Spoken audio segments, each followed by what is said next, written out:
श्री गुरुदेव दत्त. श्री स्वामी समर्थ. श्री गुरुचरित्र अध्याय 16. गुरुभक्तीचे महात्म्य. धौम्य शिष्याची कथा. ओम श्री गणेशाय नम. श्री सरस्वते नम. श्री गुरुभ्ये नम. श्री कुलदैवताय नम. नामधारक सिद्धमुनींना म्हणाला, स्वामी तुम्हाला श्री गुरुचरित्र आणखी सविस्तर सांगा. सगळे शिष्य तीर्थयात्रेला गेल्यानंतर श्री गुरूंच्या जवळ कोण राहिले, पुढे काय घडले ते मला सविस्तर सांगा. नामधारकाने असे विचारले असता सिद्धांना अतिशय आनंद झाला. ते म्हणाले, नामधारका, तू खरोखरच धन्य आहेस. तू खरोखरच श्रेष्ठ गुरुभक्त आहेस. आज तूच माझ्यावर उपकार केले आहेस. माझे मन अविज्ञारूप गाढ निद्रेत झोपले होते, तुझ्यामुळे ते जागृत झाले. तू माझा प्राणसखा आहेस. तुझ्यामुळे मला सुखलाभ झाला. मला श्री गुरुचरित्र आठवले. आज तूच मला सुधामृत सागरात लोटले आहेस. तू माझ्यावर अत्यंत उपकार केले आहेस, त्यामुळे मी अत्यंत संतुष्ट झालो आहे. तुला पुत्रपौत्राची प्राप्ती होईल. तुझ्या घरी कधीही दुःख दारिद्र्य येणार नाही. तुला सर्वत्र मानसन्मान प्राप्त होतील. तुझ्या घरी अष्टऐश्वर्य नांदतील. श्री गुरुचरित्र साक्षात कामधेनू आहे. ते चरित्र मी तुला विस्ताराने सांगतो. श्री गुरुच्या आज्ञेने सर्व शिष्य तीर्थयात्रेला गेल्यानंतर श्री गुरु वैजन्यक्षेत्री गुप्तपणे राहिले. त्यावेळी त्यांच्याबरोबर मी होतो. 1 वर्षभर श्री गुरूंचे तेथे वास्तव्य होते. एके दिवशी एक तपस्वी ब्राह्मण श्री गुरूंच्याकडे आला व त्यांच्या चरणांवर डोके टेकून म्हणाला, स्वामी, मी अज्ञानसागरात बुडालो आहे. माझा उद्धार करा, माझे रक्षण करा. मी खूप दिवस तप केले, पण मला अद्याप आत्मज्ञान झालेले नाही. माझे मन एकाग्र होत नाही. ज्ञान झाले नाही तर तपश्चर्या व्यर्थ आहे. आज तुमचे दर्शन झाल्याने मला अतिशय आनंद झाला आहे. तुम्हीच या विश्वाचे तारक आहात. तुम्ही सद्गुरू आहात. म्हणूनच मला उपदेश करा, म्हणजे मला त्वरित ज्ञानप्राप्ती होईल. तो ब्राह्मण असे म्हणाला असता श्री गुरु हसून म्हणाले, तू स्वतःला तपस्वी म्हणवितोस, तेव्हा तुला कोणीतरी गुरु असलाच पाहिजे. श्री गुरु असे म्हणाले असता तो तपस्वी ब्राह्मण रडत रडत म्हणाला, मला गुरु आहेत, पण ते अत्यंत निष्ठुर आहेत. मला फार त्रास देतात. मला वाटेल ते टाकून बोलतात. जी कामे करू नये तशी कामे मला सांगतात. मला वेदशास्त्र, तर्क, भाष्य, व्याकरण यातील काहीच शिकवित नाहीत. तुझे अंतःकरण अद्याप स्थिर शांत नाही असे म्हणून मला दुसरीच कामे सांगतात, पण मी त्यांची कोणतीही आज्ञा मानित नसे. त्यामुळे ते माझ्यावर खूप रागवत असत. या सर्व त्रासातून सुटका घेण्यासाठी मी त्यांचा त्याग केला. त्या ब्राह्मणाचे हे बोलणे ऐकून श्री गुरूंना हसू आले. ते त्याला म्हणाले, तू मोठा आत्मघातकी आहेस. हे तुझे वर्तन म्हणजे स्वतःचे नाक कापून दुसऱ्याला अपशकुन करण्यासारखे आहे. तू स्वतःचे गुणदोष पाहत नाहीस आणि आपल्या गुरुचे दोष ओरडून सांगतोस. तुझी बुद्धी भ्रष्ट झाली आहे. तू गुरुद्रोही आहेस. मग तुला ज्ञानप्राप्ती कशी होणार? घरात द्रव्याचा ठेवा असताना तो मिळवण्यासाठी रानोरान कशासाठी भटकायचे? घरी कामधेनू असताना ताकासाठी दारोदार फिरण्यात कोणता शहाणपणा? जो गुरुद्रोही असतो त्याचे इहपर कल्याण कधीच होत नाही. त्या दिवांधकाला ज्ञान प्राप्त कसे होणार? जो आपल्या गुरुची मनोभावे सेवा करतो त्याला सर्व प्रकारचे ज्ञान होते, अष्टसिद्धी वश होतात. यासाठी गुरुला शरण जावे. श्री गुरुने असे सांगितले असता तो ब्राह्मण त्यांच्या चरणांना वंदन करून हात जोडून म्हणाला, स्वामी, आपण जगद्गुरू आहात. मी केवळ अज्ञानी आहे. माझा उद्धार करा. मला गुरुची ओळख नाही, त्यामुळेच माझ्या हातून प्रमाद घडला. मला आता त्याविषयी सविस्तर सांगा. त्या ब्राह्मणाने अशी विनंती केली असता श्री गुरूंना त्याची दया आली. ते त्याला म्हणाले, गुरु हे मात्यापित्या समान असतात. गुरु हा ब्रह्मा, विष्णू, महेश स्वरूप असतो. त्याच्या आपल्या शिष्यावर निरपेक्ष प्रेम असते. म्हणून आपल्या गुरुची अगदी मनोभावे सेवा करावी.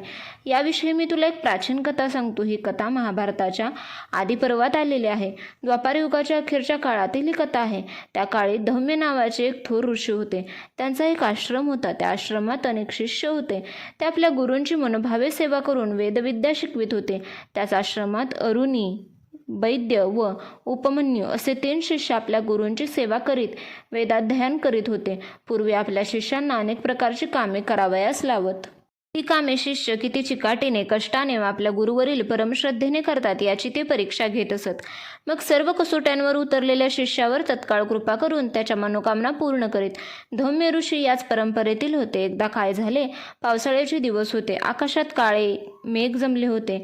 धौम्य ऋषी आपल्या आश्रमात विद्यार्थ्यांना शिकवित होते. त्याच वेळी मोठा वारा सुरू झाला. विजा चमकू लागल्या आणि एकदम मुसळधार पाऊस सुरू झाला. पाण्याचे लोट वाहू लागले. धौम्य ऋषी मोठ्या काळजीत पडले. ते आपल्या शिष्यांना म्हणाले, इतका मोठा पाऊस पूर्वी कधी पडला नव्हता. आपल्या भाताच्या शेतात बांध घट्ट केला नाही तर शेतातील पाणी वाहून जाईल व सगळं पीक वाया जाईल. हे शब्द ऐकताच सगळे शिष्य एकमेकांकडे पाहू लागले. आता आपल्यापैकी कुणाला तरी गुरुदेव आज्ञा करणार, म्हणजे आता पावसात भिजावे लागणार. काय ही कटकट असा विचार करून काहीतरी कारण काढून एक शिष्य उठला व आपल्या झोपडीकडे निघाला. त्या शिष्यात आरुणी नावाचा जो शिष्य होता तो अत्यंत नम्र कष्टाळू होता. गुरूंनी सांगितलेले कोणतेही काम करण्यास तो एका पायावर उभा असे. आपल्या गुरूंवर त्याची नितांत भक्ती होती. कोणत्याही कामाची त्याला लाज वाटत नसे. आरुने हात जोडून आपल्या गुरूंना म्हणाला, गुरुदेव मला आज्ञा करा, मी जातो व बांध पक्का करून येतो. धोमे म्हणाले, जा बाळ, बांध घट्ट करून ये, किती त्रास पडला तरी आळस करू नकोस. आरुने धावत शेतात गेला. पाऊस पडतच होता. शेताचा बांध फुटला होता व त्यातून पाणी जोराजोरात वाहून जात होते. आरुणीने मोठमोठे दगड आणून टाकले, माती घातली, पण पाण्याला इतका ओघ होता की आडवे सगळे दगड वाहून जात होते. त्याच्या सगळ्या प्रयत्नांवर पाणी पडले. त्याला अतिशय वाईट वाटले. आता काय करायचे? आरुणीने मोठा प्रश्नच उभा राहिला. बांध घट्ट कसा करायचा? पाणी कसं अडवायचं? आपणास काही जमत नाही म्हणून तसंच परत नाही जायचं? छे, हे होणे नाही. प्राण गेला तरी चालेल, पण तसेच परत नाही जायचं. आरुणीने निश्चयपूर्वक ठरवले. विचार करता करता त्याला एक चांगली युक्ती सुचली. शेताचा बांध जिथे फुटला होता तेथे तो आडवा पडला. त्यामुळे वाहून जाणारी माती दगड त्याच्या शरीराला चिकटून बसले. त्यामुळे चांगला बांध तयार झाला. जिवंत बांधापुढे पाण्याला हार खावी लागली. आता शेतातून पाण्याचा एक थेंब सुद्धा वाहून जात नव्हता. आरुणी मोठ्या आनंदाने आपल्या गुरूंचे स्मरण करीत होता. संध्याकाळ झाली तरी आरुणी तसाच पडून होता. रात्र झाली तरी आरुणी परमाश्रमात आला नाही. धम्य ऋषी मोठ्या काळजीत पडले. ते उठले, मशाल पेटवली व तिच्या प्रकाशात ते शेतात गेले. पण आरुणी कुठे दिसत नव्हता. अरे अरुणी बाळा, कुठे आहेस रे? अशा हाका मारू लागले, पण स्थिर उत्तर मिळेना. धम्य ऋषी व्याकुळ झाले. शेतात शोधू लागले आणि त्यांना आश्चर्याचा धक्काच बसला. जिथे बांध फुटला होता तेथे सारे पाणी अडवण्यासाठी आरुणी आडवा पडला होता. त्याचे सगळे शरीर चिखलाने माखले होते. त्याची शुद्ध गेली होती. शरीर पार गारटले होते. सारा प्रकार धम्य ऋषींच्या लक्षात आला. त्यांच्या डोळ्यातून अश्रू वाहू लागले. त्यांनी आरुणीला उचलून आश्रमात आणले. त्याचे शरीर पुसले, गरम पाण्याने शिकले. थोड्या वेळाने आरुणी सावध झाला. त्याने झालेला सगळा प्रकार सांगितला. त्याची कर्तव्यनिष्ठ व गुरुभक्ती पाहून त्यांचे अंतःकरण भरून आले. त्यांनी मोठ्या वात्सल्याने त्याला जवळ घेतले. त्याच्या मस्तकावर वरदहस्त ठेवून म्हणाले, बाळ अरुणी, तुझ्या भक्तीने मी प्रसन्न झालो आहे. तुला सर्व विद्या प्राप्त होतील. तुझे जीवन सुखी होईल. त्यांच्या आशीर्वादाने आरुणी तत्काळ महाज्ञानी झाला. दुसऱ्या दिवशी धम्य ऋषी त्याला म्हणाले, आरुणी, तुझे अध्ययन पूर्ण झाले आहे. सेवेच्या रूपाने तू मला गुरुदक्षिणाही दिली आहेस. आता तू आपल्या घरी परत जा. विवाह करून सुखाने संसार कर. आपल्या गुरूंचा निरोप घेऊन आरुणी आपल्या घरी परत गेला. पुढे हा आरुणी एक थोर ऋषी म्हणून प्रसिद्ध पावला. गुरूंचा आशीर्वाद खरा झाला. आरुणी निघून गेल्यावर धम्य ऋषींनी आपला दुसरा शिष्य वैद्य याची परीक्षा पाहण्याचे ठरवले. वैद्य हा आरुणीप्रमाणेच आपल्या गुरूंची अगदी मनोभावे सेवा करीत होता. एके दिवशी धम्य ऋषी म्हणाले, तुला मी आता एक सांगतो ते ऐक. तू आता आपल्या शेताकडे जावं, तेथेच राहून आपल्या भातशेतीची नीट देखभाल कर. पीक तयार झाले की धान्य घरी आण. धम्य ऋषींनी अशी आज्ञा करताच वैद्य मोठ्या आनंदाने शेताकडे गेला व शेतीची अगदी चांगल्या प्रकारे देखभाल करू लागला. तो दिवसरात्र शेतात काम करीत होता. भातशेती तयार झाल्यावर त्याने कापणी केली, झोडपणी केली व खळ्यात धान्याची रास केली. मग त्याने आश्रमात जाऊन सांगितले, धान्य तयार झाले आहे, आता काय करू? धम्य ऋषी म्हणाले, तू खूप कष्ट केले आहेस.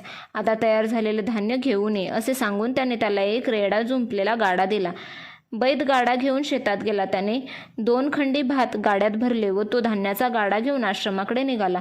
पण तो 2 खंडी भात रेड्याला ओढवेना. आता काय करायचे असा बैदापुढे प्रश्न निर्माण झाला. शेवटी त्याने जोखाडात स्वतःची मान अडकविली व तो रेड्यासह गाडा ओढू लागला. वाटेत चिखलात रेडा रुतला. खूप प्रयत्न केले तरी काही केल्या रेडा चिखलातून बाहेर येईना. आता काय करायचे असा त्याच्यापुढे प्रश्न उभा राहिला. मग त्याने रेड्याला मोकळे केले व रेड्याच्या गळ्यामधील फास स्वतःच्या गळ्याभोवती बांधला व खांद्याच्या आधाराने तो गाडा ओढू लागला. गाडा खूप जड होता, त्यामुळे तो ओढताना त्याच्या गळ्याला फास लागला. त्याचा जीव कासावीस झाला, पण तो डगमगला नाही, थांबला नाही. त्याने मोठा नेट लावून गाडा उडत ओढत आश्रमात आणला. बैदाची ती अवस्था पाहून धम्याच्या मनात त्याच्याविषयी अपार करुणा निर्माण झाली.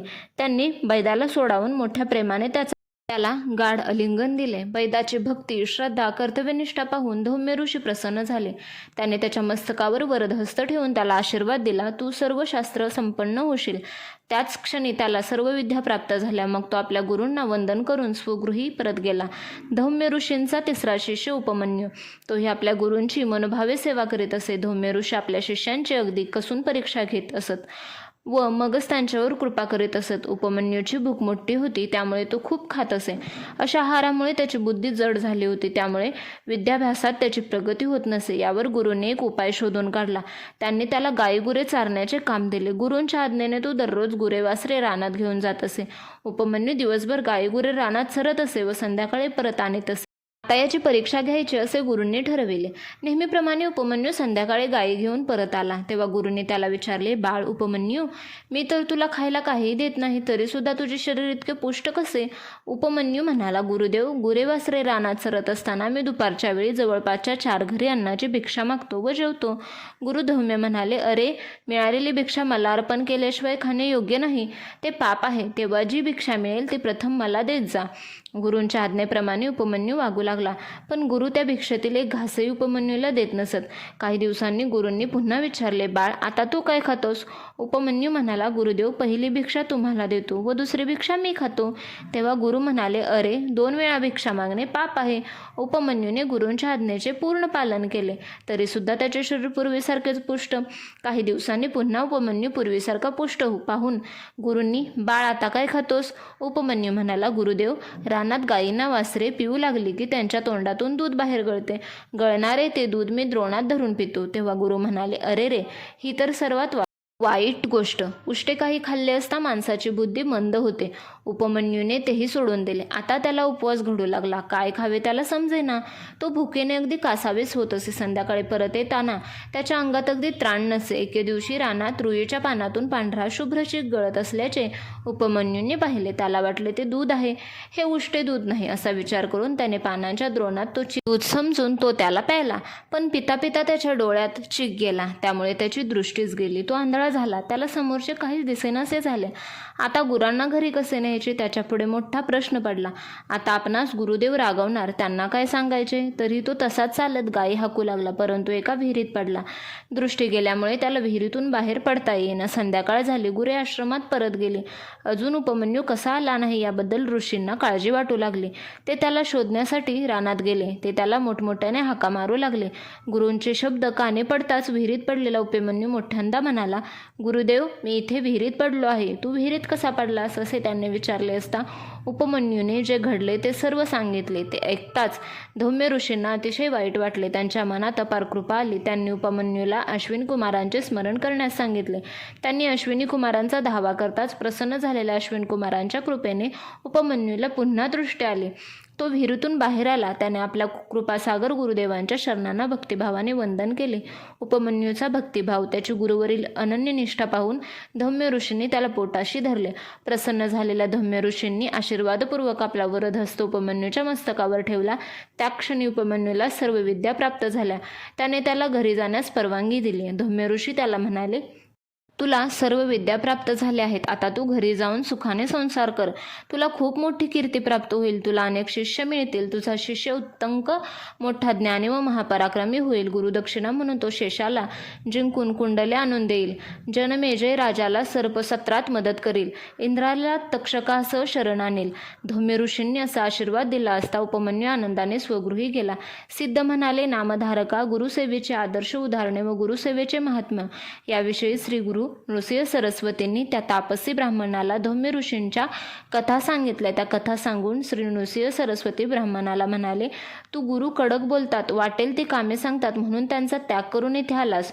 तू मोठा गुरुद्रोही आहेस. तू आपल्या गुरूंची निंदा केलीस, हे महापाप आहे. श्री गुरु नरसिंह सरस्वती असे बोलले असता तो तापसी ब्राह्मण पश्चातापाने पळून निघाला. मोठ्यांना रडू लागला. स्वतःची निंदा करू लागला. गृहद्रोहाचे प्रायचित्त म्हणून मी आता प्राणत्याग करतो असे बोलू लागला. पश्चातापन पेन शुद्धती या वचनानुसार त्या ब्राह्मणाचे गुरुद्रोहाचे पाप नाहीसे झाले. श्री गुरु नृसिंह सरस्वतींच्या कृपेने त्या ब्राह्मणाला सर्व विद्या प्राप्त झाल्या. मग श्री गुरु त्याला म्हणाले, आता तू तुझ्या गुरु